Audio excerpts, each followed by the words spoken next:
Hello everyone. Let me introduce you with the difference between open wiring system and a concealed wiring system and explaining you how concealed wiring system is much better than the open wiring system.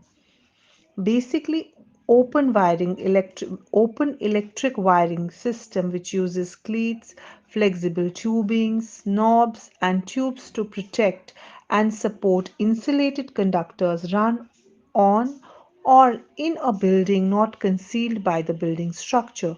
Open wiring system does not give aesthetically good look. Nowadays, this system is rarely used.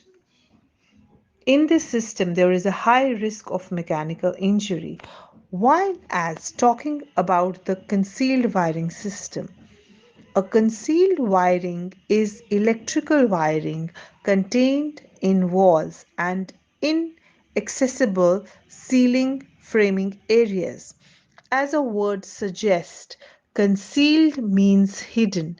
So this wiring is done inside the